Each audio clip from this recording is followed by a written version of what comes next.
Sir నమస్కారం sir. నమస్తే అండి. సార్ రాజమౌళి గారు మహేష్ బాబు గారితో తీస్తున్న వారణాసి సినిమాకి సంబంధించి ఒక చిన్న అప్డేట్ విజేంద్ర ప్రసాద్ గారు ఇవ్వడం జరిగింది సార్. అంటే ఒక హాఫ్ అన్ అవర్ రాముల వారికి కుంభకర్ణునికి మధ్య ఒక భీకర యుద్ధం ఉండబోతుంది, అది సినిమా హైలైట్ గా ఉండబోతుంది అని చెప్పేసి ఒక చిన్న హింట్ అయితే ఇచ్చేసారు.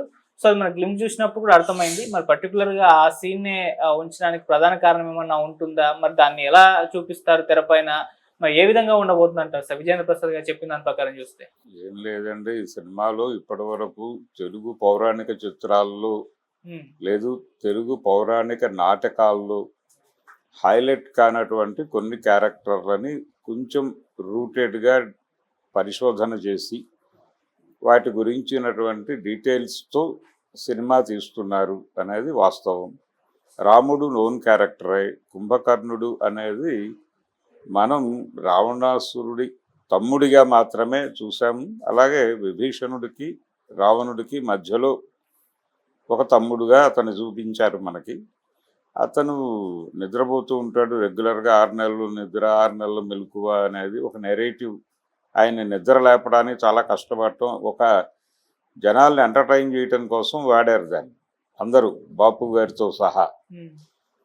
అలా నడిచినటువంటి సందర్భంలో ఆ క్యారెక్టర్ని కొంచెం డీటెయిల్స్ వర్కౌట్ చేసి ఆ క్యారెక్టర్ ఏమిటి, దానికి ఉన్నటువంటి శక్తి సామర్థ్యాలు ఏమిటి, రామాయణం ప్రకారమే ఆ పాత్రకున్న ప్రాధాన్యత ఏమిటి, అలాగే ఆయనకి 2 పిల్లలు ఉంటారు, కుంభుడు నికుంభుడు అని, వాళ్ళ కంట్రిబ్యూషన్ ఏమిటి, అలాగే యుద్ధంలో వాళ్ళు చేసినటువంటి ఇదేంటి, వాళ్ళని ఎవరు చంపారు, ఇవన్నీ కొంచెం డీటెయిల్స్ వర్కౌట్ చేసి అతను అద్భుతమైన విలువిద్యా నిపుణుడు కుంభ అనేటువంటి క్యారెక్టరు.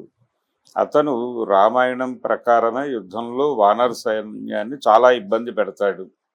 ఆ ఇబ్బంది పెడుతున్న సందర్భంలో అతన్ని సుగ్రీవుడు చంపుతాడు అనేది అక్కడ ఉన్నటువంటి కథ. అలాగే నికుంభుడిని ఆంజనేయ స్వామి చంపుతాడు. అలా వాళ్ళిద్దరూ, అంటే ఈయన గదా యుద్ధంలో చాలా సిద్ధాహస్తుడు, ఆయనేమో విలువిద్యలో చాలా ఆరితేరినటువంటి నిపుణుడు. మేఘనాథుడి తర్వాత ఆ స్థాయి శౌర్య ప్రతాపాలు కలిగినటువంటి క్యారెక్టర్లు అవి 2. కనుక ఇలా ఇది ప్రపంచానికి ఎవరు అంటే ఆ ఏరియాకి వెళ్ళలేదు. ఇప్పుడు కంటెంట్తో పట్టుకోవాలి అనేది ఒక అనివార్యత వచ్చింది. ఆ అనివార్యత వచ్చినప్పుడు గత పౌరాణిక చిత్రాలకి దీనికి ఒక భిన్నమైనటువంటి ఒక వ్యత్యాసం చూపించాలి. ఆ చూపించటం కోసం కొన్ని సినిమా ఫోకస్ చేయని, లేకపోతే సినిమా రచయితలు ఫోకస్ చేయనటువంటి క్యారెక్టర్స్ని కొంచెం హైలైట్ చేస్తున్నారు అనేది విజయేంద్ర ప్రసాద్ గారి మాటల్లో మనకు అర్థమైన విషయం. కనుక నిజంగానే కుంభకర్ణుడు పడుకోవడము లేవడము తప్ప చాలా ఉంది ఆయన క్యారెక్టర్లో.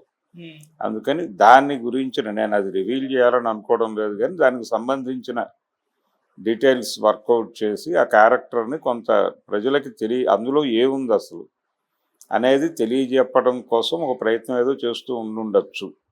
అందుకని కొత్తగా కనిపించాలి. రామావతారం అని అనగానే జనరల్ నెరేటివ్లో కాకుండా, అలాగని చెప్పి నేల విడిచి సాము చేసి రామాయణం విడిచి సాము చేయటం లాంటిది కాకుండా, రామాయణానికి కట్టుబడే రామాయణంలో ఉన్న డీటెయిల్స్నే తీసుకుని ఇప్పటివరకు ప్రపంచానికి ఎవరూ చెప్పడానికి ప్రయత్నం చేయని అంశాలని చెప్పుకుంటూ అలా జనాల్ని హుక్ చేయాలనేది ప్రోగ్రామ్ అయి ఉండొచ్చు. అందులో భాగంగా ఇంకా చాలా విషయాలు బయటకు వస్తాయి. ఆల్రెడీ ఆ కుంభ అనేటువంటి క్యారెక్టరే అతనితో చేయిస్తున్నారు అనేది పృథ్వీరాజ్ సుకుమారంతో. అది కేవలం అక్కడే ఉండదు, ఇది యుగాల తరబడి నడిచేటువంటి కథ. దీని తాలూకా ఈ క్యారెక్టర్ తాలూకా ప్రభావాలు మళ్ళీ మళ్ళీ కనిపించవచ్చు. ఇది యుగ ప్రయాణము అని కూడా చెప్తున్నారు వాళ్ళు. యుగ ప్రయాణము, కాల ప్రయాణము, ఇలా చాలా చెప్తున్నారు. టైం ట్రావెల్ ఉంటుంది, దాంతోపాటు గ్లోబల్ ప్రయాణం ఉంటుంది. ఇది భూమంతా జరిగిన కథ, భూగోళంలో జరిగినటువంటి కథ, ఇది ఒక ప్రాంతంలో జరిగిన కథ కాదు అనేది కూడా ఒకటేదో నేరేట్ చేస్తున్నారు. ఆ గ్లోబల్ ట్రావెలర్ అనేది అందుకే పెట్టాడు ఆయన.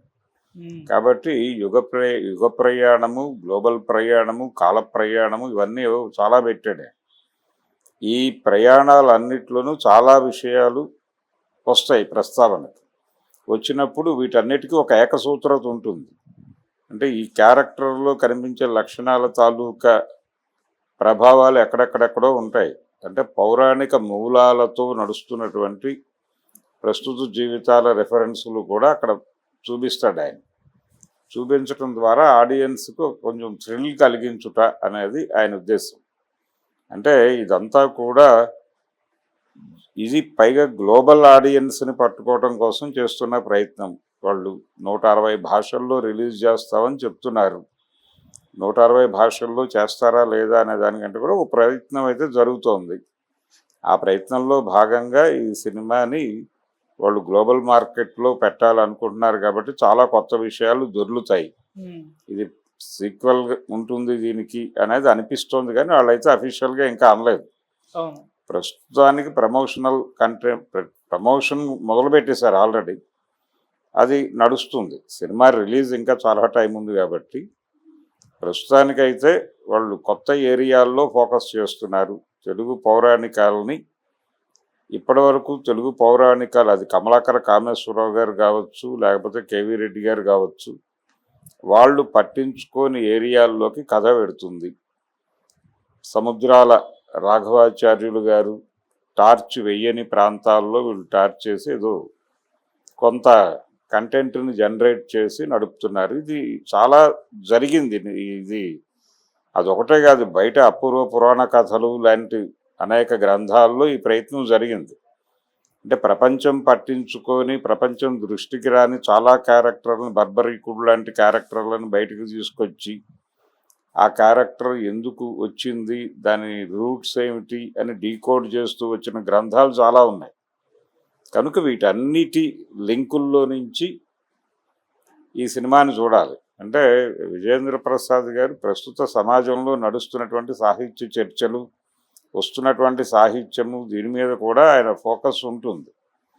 అలా ఈ మధ్యకాలంలో రావణ పాత్ర మీద చాలా చర్చ జరిగింది. అసురుడు లాంటి నవలలు వచ్చినాయి. సో వీటన్నిటి ప్రభావము ఆ సినిమాలో కనిపిస్తుంది. సో అలా అందుకని కుంభకర్ణుడు అనే క్యారెక్టర్ని ఏదో రొటీన్ పద్ధతిలో కాకుండా దాని రూట్స్లోకి వెళ్ళి చెప్పే ప్రయత్నం జరుగుతుంది. అది ఇంట్రెస్టింగ్గా ఉంటుందని చెప్పాడు ఆయన. అంతే, అంతవరకే చూడాలి దాన్ని. Okay sir, thank you so much. Thank you.